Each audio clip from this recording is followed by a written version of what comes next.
6 years ago, I stood in front of a full-length mirror, draped in ivory lace, imagining the life I was about to begin with Daniel. He was smart, kind, and yes, filthy rich. My sister Emily smiled as she helped me with my veil. Little did I know, she was smiling because she had already stolen him from me. 2 weeks before the wedding, Daniel called it off. No explanation, just a cold, clinical phone call. I was shattered. The man I was supposed to marry was suddenly gone. I later found out, through a friend's drunken confession, that he had been cheating on me with Emily. I moved away, cut contact, and rebuilt my life in silence. I didn't attend their wedding. I didn't respond to Emily's "it just happened" email. And I certainly didn't tell her that I was pregnant with Daniel's child. I named my son Liam and vowed to protect him from the toxic legacy of betrayal. In New York, I built a new life. I met Ryan, a tech entrepreneur with a warm heart and an easy smile. He adopted Liam as his own, and over time, we built something stronger than anything I had before, a real partnership built on trust. Then came the call. Mom had passed. The funeral would be at our childhood home. Returning after 6 years was surreal. The house looked the same, haunted by memories and secrets. Emily was already there, dressed in black, and pretending to mourn someone she barely visited. Beside her stood Daniel, aged by the years, still smug. But then Ryan stepped out of the car. Tall, handsome, confident. Liam held his hand. Emily's face turned pale. Her jaw dropped. "Wait, that's your husband?" I smiled softly. "Yes, and that's our son." She looked like she had seen a ghost. Daniel stared at Liam with wide eyes. He must have realized the truth, but I said nothing. Because sometimes the best revenge is simply living better. Emily blinked rapidly, her face twitching between confusion and horror. "Your son?" she repeated, voice trembling. "But how old is he?" "5," Ryan replied, wrapping a protective arm around Liam's shoulder. Daniel took a step forward, staring at Liam like he'd seen himself in a mirror. His lips parted, but no words came. I could see it in his eyes. He was doing the math. "5," he muttered. "But that means—" I met his gaze, cool and calm. "Yes, he's yours." Emily gasped. I turned to her. "You wanted him so badly, Emily. You got him, but you never got the truth. And you never asked." Her lips quivered. Why didn't you say anything?" "Because I didn't owe you anything," I said flatly. "You took what wasn't yours. I let you have it. And it turned out I didn't lose anything worth keeping." Daniel stepped toward Liam, but Ryan stepped between them. "You lost your chance the day you abandoned her," Ryan said firmly. "He's my son now, and he's loved." Emily looked devastated, mascara smudging beneath her eyes. "You kept this from me for 6 years?" I looked her dead in the eyes. "You kept Daniel from me for a lifetime." There was a long, uncomfortable silence as the wind stirred the branches above. Then Liam tugged on my hand. "Mom, are we going inside soon?" I smiled down at him. "Not yet, sweetheart." We walked past Emily and Daniel, hand in hand with Ryan, into the house where it all began and ended. Inside, I offered my respects to Mom. I mourned the woman who raised me. Flawed but loving. I said my goodbyes. Outside, I left the past standing in silence, drowning in the ghosts of their choices. As we drove away, Ryan glanced over. "You okay?"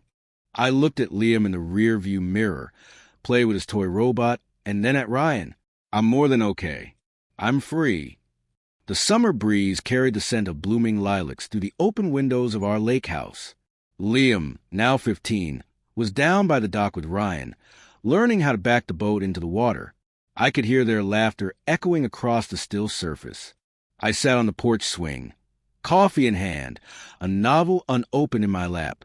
Life had changed in so many ways, yet some moments, like this one, felt timeless. 10 years ago, I'd walked away from everything that broke me. Now, I lived in everything I'd built. Ryan stepped up onto the porch, wrapping an arm around my shoulder, sun-kissed and smiling. "He's got it. Next summer he'll probably be driving us around." "He's growing up too fast," I said, leaning into him. "He's got a solid head on his shoulders," Ryan replied. Like his mom. I smiled, thinking of how far we'd come. Emily never spoke to me again after the funeral. I heard from a mutual acquaintance that her marriage to Daniel crumbled within a year. Turns out, stealing someone else's life doesn't make it yours. It just leaves you with pieces that never quite fit. Daniel tried to contact me once, asking to meet Liam. I sent him a letter. Not angry, not emotional, just the truth. You left before he was born. He has a father, one who chose him, not one who walked away. I never heard from him again. And as for Emily, occasionally her name would pop up in social circles, attached to failed ventures or half-hearted apologies that never reached me. I no longer cared. I wasn't vindictive. I just chose peace. Ryan pulled me to my feet. Come on. Liam wants to show you how he docks like a pro.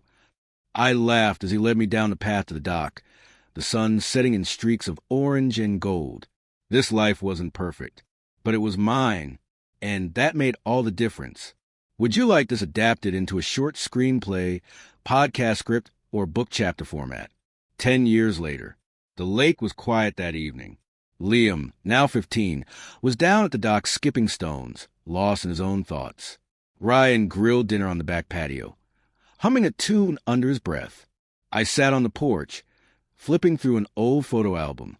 One picture caught my eye, me, young and radiant in my wedding dress, from a fitting that never led to a wedding. Emily had taken that photo. I traced the edge of the image, not with sadness, but a strange sense of closure. The mail had just arrived. I flipped through the usual stack of bills and local flyers, then paused. A letter, no return address, handwritten. Inside, a single sheet of paper, no greeting, just 5 words. I think he knows now. My heart skipped. Emily's handwriting, still loopy and precise. I read the words again. Daniel. She must mean Daniel.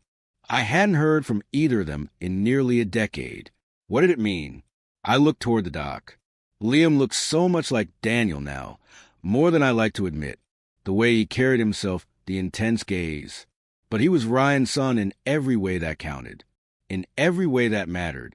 Still, the letter buzzed in my hand, like a live wire. Everything okay?